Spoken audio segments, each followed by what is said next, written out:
कथं सन्ति भवन्तः? आशासे भवन्तः कुशलिनः सन्ति। प्रिय विद्यार्थिनः, अद्य वयं पठामः अस्माकं चतुर्थः पाठस्य नाम लोकमान्य तिलकः। प्यारे विद्यार्थियों, कैसे हो आप? आशा करता हूँ आप बहुत अच्छे होंगे।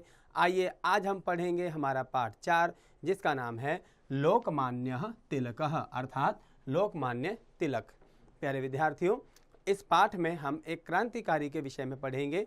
लोकमान्य बाल गंगाधर तिलकस्य जन्म 23 जुलाई 1856 ईस्वीय भारत देशस्य महाराष्ट्रे रत्नागिरी नामके स्थाने अभवत्।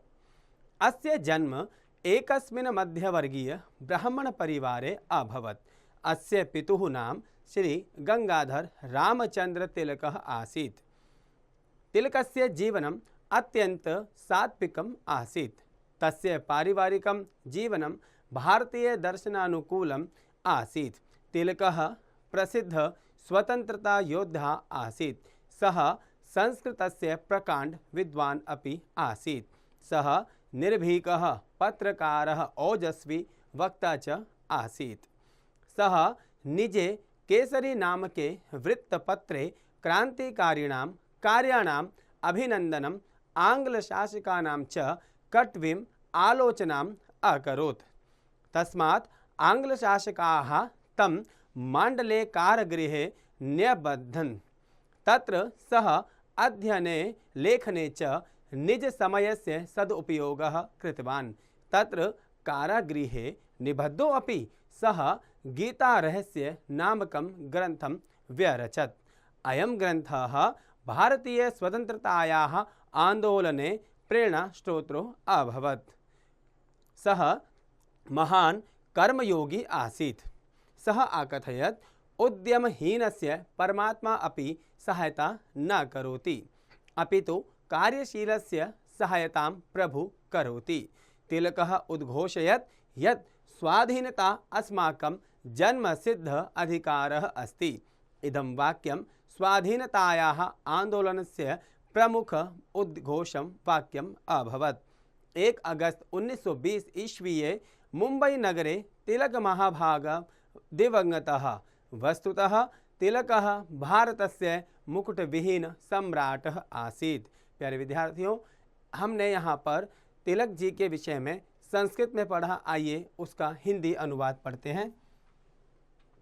प्यारे विद्यार्थियों, लोकमान्य बाल गंगाधर तिलक का जन्म 23 जुलाई 1856 ईस्वी में भारत देश के महाराष्ट्र में रत्नागिरी नामक स्थान पर हुआ था। इनका जन्म एक मध्यम वर्गीय ब्राह्मण परिवार में हुआ था। इनके पिता का नाम श्री गंगाधर रामचंद्र तिलक था। तिलक का जीवन अत्यंत सात्विक था। उनका पारिवारिक जीवन भारतीय दर्शन के अनुकूल था। तिलक आज़ादी के प्रसिद्ध योद्धा थे। वे संस्कृत के प्रकांड विद्वान भी थे। वे निर्भीक पत्रकार और तेज ओजस्वी वक्ता थे। इन्होंने अपने केसरी नामक समाचार पत्र में क्रांतिकारियों का अभिनंदन तथा अंग्रेज शासकों की कटु आलोचना की। इससे अंग्रेज शासकों ने उन्हें मांडल जेल में बंदी बना लिया। वहां इन्होंने अध्ययन और लेखन में अपने समय का सदुपयोग किया।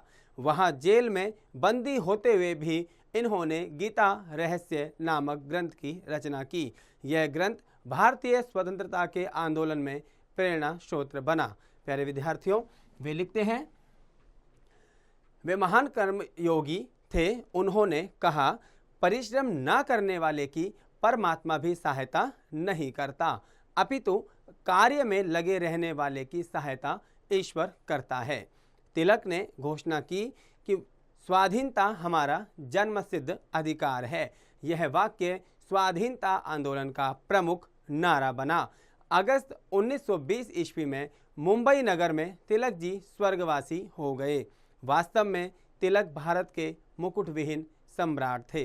प्यारे विद्यार्थियों, इस पाठ में हमने एक और महान क्रांतिकारी के विषय में पढ़ा। प्यारे विद्यार्थियों, इस पाठ में हमने एक और महान क्रांतिकारी के विषय में पढ़ा।